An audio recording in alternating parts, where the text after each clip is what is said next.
Hi friends, இன்றைக்கி நம்ம வீடியோவில் என்ன பண்ண போகிறோம் அப்படின்னு பார்த்தீங்கன்னா, கோட் படத்தோட டைட்டில் கார்டு தான் எடிட் பண்ண போகிறோம்.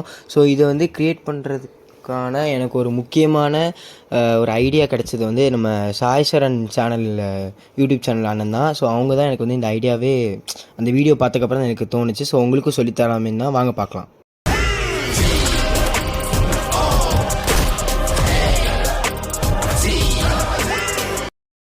ஸோ ஃபஸ்ட்டு நம்ம வந்து எடிட் பண்ணுறதுக்கு இந்த மாதிரி டெம்ப்ளேட்ஸ் தான் நம்மளுக்கு தேவை. ஸோ இதை வந்து நீங்கள் ஸ்க்ரீன்ஷாட்டும் பண்ணிக்கலாம், இல்லைனா நான் இதை வந்து நான் டிஸ்கிரிப்ஷன்லேயே லிங்க் கொடுத்துருக்கேன், நீங்கள் அதை டவுன்லோட் பண்ணிக்கலாம்.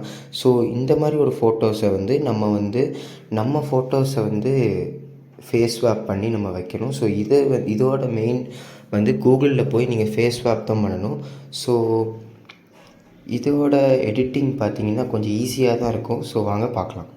ஸோ கூகுள்குள்ளே போய்ட்டு நீங்கள் வந்து ஃபேஸ் ஸ்வாப் அப்படின்னு நீங்கள் வந்து டைப் பண்ணிங்க அப்படின்னா ஃபஸ்ட்டு ஒரு லிங்க் வரும். ஸோ அந்த லிங்க்கை நீங்கள் கிளிக் பண்ணிங்க அப்படின்னா உங்களோட ஃபேஸை வந்து நீங்கள் ஸ்வாப் பண்ணிக்க முடியும்.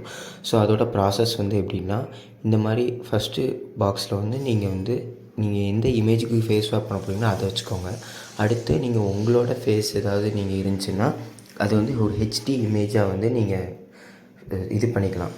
ஸோ அதில் கீழே ஸ்வாப்புன்ற பட்டனை ஸ்வாப் பண்ணிங்கன்னா உங்களுக்கு வந்து ஃபேஸ் ஸ்வாப் பண்ண இந்த மாதிரி ஒரு ஃபேஸ் கிடைக்கும். ஸோ இதை வந்து நீங்கள் டவுன்லோட் பண்ணி வச்சுக்கலாம்.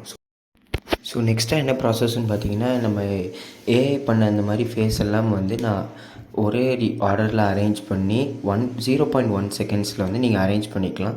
இது வந்து நீங்கள் வந்து மொத்தமாகவும் பண்ணிக்கலாம், பட் நான் வந்து ஆல்ட்ரு பண்ணி தான் வைக்கிறேன். ஸோ நான் யூஸ் பண்ணுற ஆப் பார்த்திங்கன்னா CapCut அப்படின்ற ஆப்பில் தான் நான் வந்து எடிட் பண்ணிகிட்ருக்கேன். ஸோ இந்த வீடியோவை நீங்கள் வந்து எடிட் பண்ணிவிட்டு சேவ் பண்ணி வச்சுக்கணும். ஸோ நெக்ஸ்ட் நீங்கள் இந்த சேவ் பண்ண வீடியோவை வந்து நீங்கள் வந்து இதில் அட்டாச் பண்ணி வச்சுக்கணும். அட்டாச் பண்ணிவிட்டு இது வந்து அடுத்த அந்த டைட்டில் கார்டு இருக்குது பார்த்திங்களா, அந்த டைட்டில் கார்டோட வீடியோவும் டிஸ்கிரிப்ஷனில் இருக்கும். ஸோ நான் அதையும் வந்து ஷேர் பண்ணி விட்றேன். ஸோ இதை வந்து நீங்கள் வந்து அப்படி எடிட் பண்ணி வச்சுக்கலாம். ஸோ இதை எடிட் பண்ணிவிட்டு நீங்கள் எக்ஸ்போர்ட் கொடுத்துக்கலாம். ஸோ உங்கள் வீடியோ வந்து ரெடி ஆயிடுச்சு.